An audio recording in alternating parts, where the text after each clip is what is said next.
Hi everyone, welcome to my series Finesse and Flair. Today we have amongst us an international superstar, the pride of our nation and a very dear friend. I had the privilege of meeting him years ago when he met his wife for the very first time. Please welcome the very multi-faceted sportsperson, so proud of you, Manavjeet Singh Sandhu. Manavjeet Singh Sandhu is an Indian sports shooter and specializes in trap shooting. He was awarded the Rajiv Gandhi Khel Ratna Award in 2006 and is an Arjun awardee in 1998. He is a four-time Olympian, having represented India at Athens 2004 Olympics, Beijing 2008 Olympics, London 2012 Olympics, and Rio 2016 Olympics. He is a former world #1 ranked trap shooter. In November 2016, Pirazzi announced Manavjeet Sandhu as their brand ambassador. He won the gold medal at the 2006 ISSF World Shooting Championships, becoming the first Indian shotgun shooter to be crowned the world champion. He has won 4 silver medals at 1998 Asian Games, 2002 Asian Games, and the 2006 Asian Games. He has won 4 silver medals at 1998 Commonwealth Games and the bronze medal in the trap event at the 2006 Commonwealth Games. He has won 6 gold medals at the Asian Clay Shooting Championships. In 2010, he won the Commonwealth Shooting Championship gold and the very next week won the gold at the World Cup 2010 in Mexico. He holds the Asian record of 124 out of 125 targets. He hails from a family of renowned national shooters and is married with a son. Please welcome Manavjeet Singh Sandhu. Okay, so thanks so much, Manav, for being on my show, Finesse and Flair, today. And as you know, you are a huge inspiration, not just to our generation, not just to India, but to the whole world, considering you have been world #1 trap shooter. You've won so many medals, you've done so much. So today we'd like to get to know a little bit more about you. So tell me, Manav, you come from a very renowned national shooters family. So how did your dad influence you? In what way to get into this particular field of trap shooting? Well, we are, as you're well aware, in the times when we grew up, life was not so driven and it was not so goal-oriented. And at least from the Punjabi rural background that I come from, career choices were more of what you wanted to do rather than what would make you prosper in the way that we look out for our children's futures today. And being sort of, an outdoorsy sort of person all my life, I naturally assumed I had a general affinity for doing something which got me outside the four, walls of a room. Plus the fact that my dad was brought into shooting at a slightly later age than I started by Karni Singh and Ranveer Singh Ji. So Maharaj Karni Singh Ji invited him, and then they all made, 3 of them made the team in 74 Asian Games. My dad represented India and then went out subsequently 76 Olympics.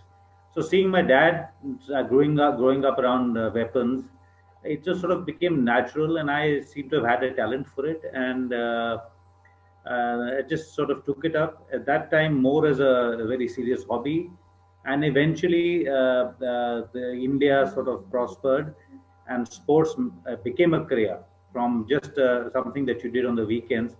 It became something that you could earn a living out of. I was lucky to have been born in that generation, and that's how it all started. Okay, so when and where did you actually start training for trap shooting? And how did you get, how is it, but when and where did you start your trap shooting? Delhi was the place where most of us had to come to because the infrastructure was here. But subsequently, a shooting range came up in Patiala, one in Chandigarh. But when I started, it was just trips to Delhi whenever we could get some time out because I used to study in Chandigarh. Earlier, I was in Lawrence School, Sanaa, so shooting only was either the winter or the summer vacations. Then, after shifting to Chandigarh, and eventually I shifted to Delhi for my education simply because the shooting ranges were close by. And I started when I was 12, very Wow. casually. And I made those days shooting consisted of shooting just before the national championships. You would train a week and go ahead and shoot the nationals. Then post 15, I got more serious, and by the age of 17, I was on the Indian team, and this was in '94. And my dad and Randeep Singh Ji was on the team, and I joined them, and we all three shot. So that was a wonderful feeling to be on the same team as my dad. And once that was over, then dad said, perhaps it's time for me to retire and let Manav now take it forward. Wow. Amazing. Okay, so Manav, tell me that you have been in this for so many years now. I'm sure you have a very strict, training schedule that you follow, and I'm sure you're very particular about the diet and all of that.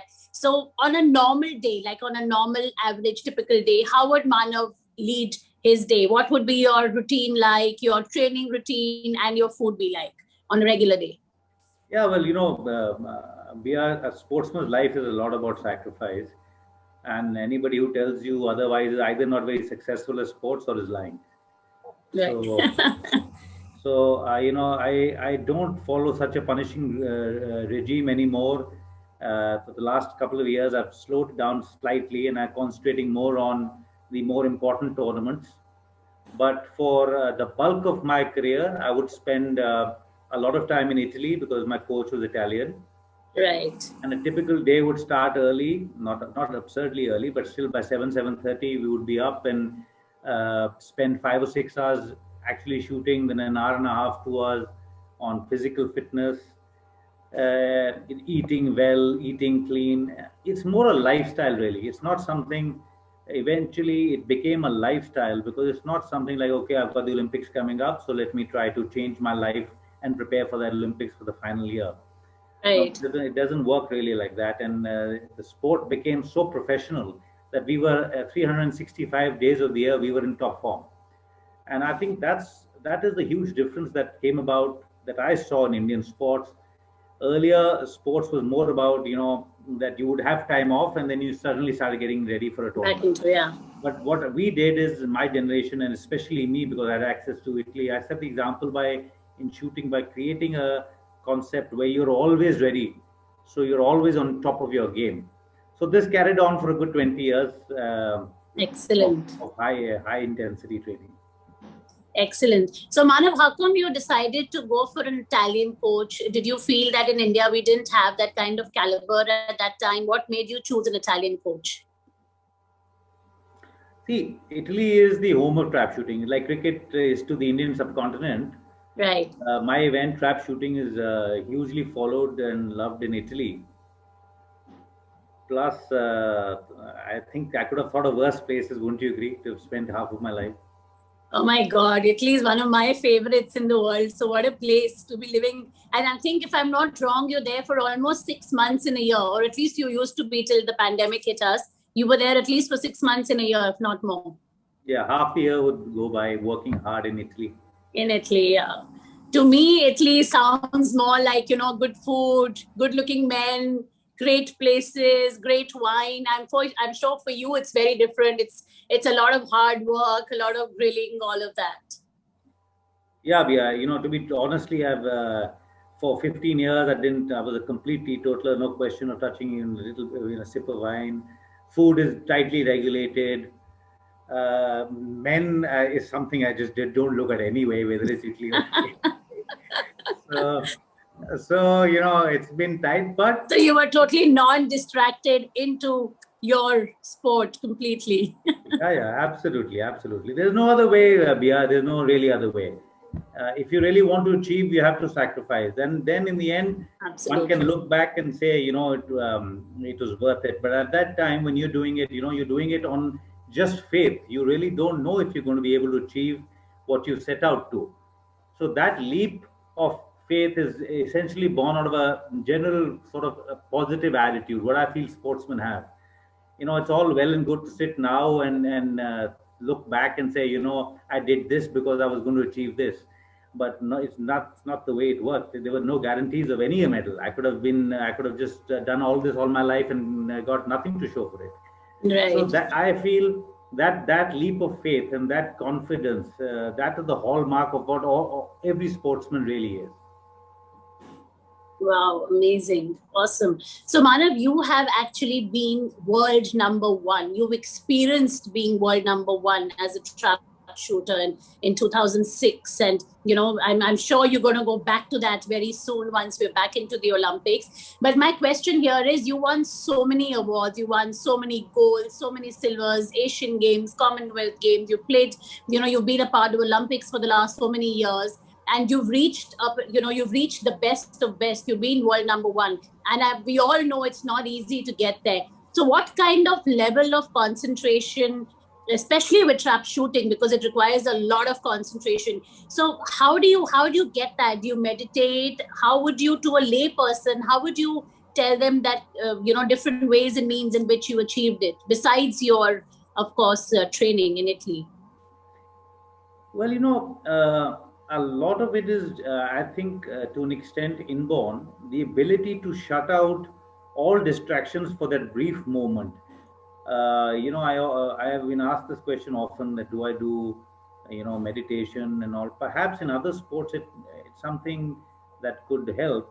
But in my sport, I've found that instead of staying in a perpetual sort of state of heightened concentration, I find it much easier to be generally, relaxed and give my 110% concentration just at the moment of firing. And that is a trick that I've learned over the years, because I find it extremely impractical to expect myself to be at 110% concentration for hours on end. It's just not going to be Through the possible. year, right? So what I do is I'm relaxed. Naturally, I stay in the zone, but it's that the split second before I actually fire, that I give my 110%, and I manage to, concentrate at that level. So these are tricks that every sportsman learns, the mental fortitude of how, because like you said, without concentration, it's just impossible. A slightest of distraction can Right. lead to a miss, and the margins are so thin that it could prove to be fatal. Okay. So you're saying you don't meditate at all? You've never meditated, you don't practice yoga, nothing. It's just you being you and you concentrating 100% just before going in for the real thing. Well, I am married, if that counts as that is a form of meditation. Okay, I'm going to be coming to that later. But Manav, I also want to know that, correct me if I'm wrong, you were also a part of the IPS. Are you still a part of the IPS, or are you still, I know you were No, given I've an been. honorary I position was with. fortunate enough that the government of Punjab recognized my contribution to the state very early, and gave me a vocation, and I joined the Punjab Police, of which I'm a very proud member till today. Wow. Okay. So till date, you still hold that position. Yes. Wow. Fantastic. Amazing. Okay. And Manav, you've also achieved, I remember in 2006, you received the Rajiv Gandhi Khel Ratna Award, which is one of the highest awards ever for an Indian sportsman. And then, of course, you're an Arjuna awardee. So how does it feel, I'm sure it's very, very proud. And of course, you're world number one. So now they're after getting that kind of a high, there is a bit of a lull at the moment, with the Olympics being postponed, no sports happening, all the sports, we just saw the IPL being cancelled, and, so how does it feel? Do you feel it affects your sportsmanship spirit in some way, considering this period is not the best? Yeah, but I'm practical. I understand the fact that I'm of a certain age now, and there will be a time when I'll have to hang up my boots. And I find solace in the fact that achieved more than I perhaps would have ever imagined that I would. So that gives me a sense of, not that I'm ready to retire now. I do feel that I have a few more years where I can contribute something to my country, because that is the essential part. The personal glory is all over. We've done what we had to, but if I can contribute in my own way to, maybe anchor India to a couple of more medals at some stage, then I would love that.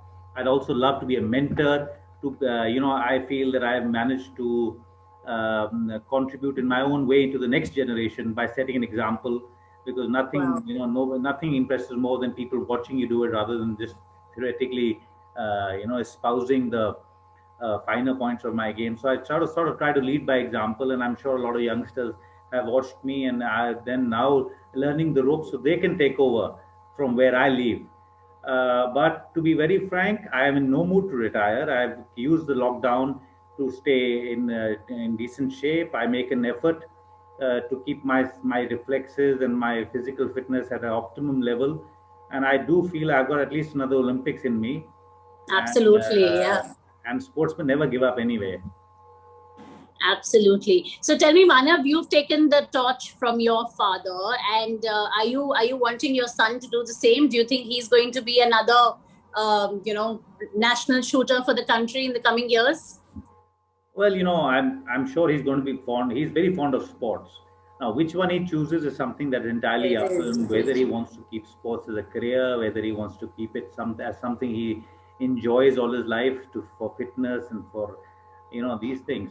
I do feel, however, that the choice must rest with the individual, because the Absolutely. sacrifices are so much that unless you really want to do it, there's no point It's doing not making worth him do it it. half-heartedly.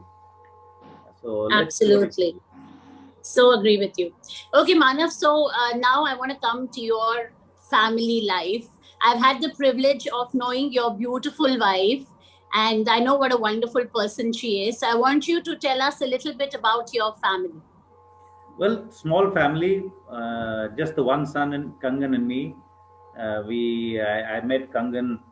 This was just at the time of my first Olympic Games, 2004, and that was my calling card. The fact that I was going to Olympics, I'm sure, helped me in impressing her a little bit. It might have been slightly different from the usual sort of people he might do. So I say, I'm actually day after. It was the day before leaving for the Olympics, so I could tell her that day after I'm going to Olympic Games, so that might have worked in my favor. And my son is now 10 years old. He's studying in Delhi in the Vasant Valley School. Very fond of sports. Unfortunately, he's a little too fond of cricket, so which is we consider to be a slight stab in the back, because Olympic sports have always held this grudge against cricket garnering all the attention from the sporting fraternity. We are all very fond of fitness. We make it a point in the evenings to spend the lockdown playing some badminton, or generally doing some form of movement. Nice. Nice. Okay. So before we end, Manav, I would like you to give a message to our viewers, especially in these times. We're all going through in India, not the best of times. It's been rather crazy the last 2 months for India. So, any message that you would like to give to the viewers as to how to come through this pandemic? Well, I've always believed that time is a great solution, and I have felt that even in my giving a sporting analogy, because we are sportsmen tend to look at life as just one more tournament.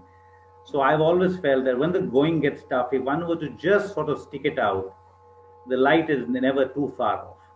And these are extremely difficult times, and perhaps it's easier to give advice to people who feel that they've lost everything. But I would definitely say that India has this inbuilt sort of strength, and we have taken it from her. And we all Indians are inborn with a sense of belief in the divine, and I am sure that things will only look up from here. Absolutely, absolutely, Manav. So agree with you. I think we as Indians are very resilient people anyway, and we're going to all come out of this together. And I think we've done pretty well if you compare us to other countries. We have, with our population and everything, we are. Yes, we've been through a tough time, but we shall come out of this very, very soon.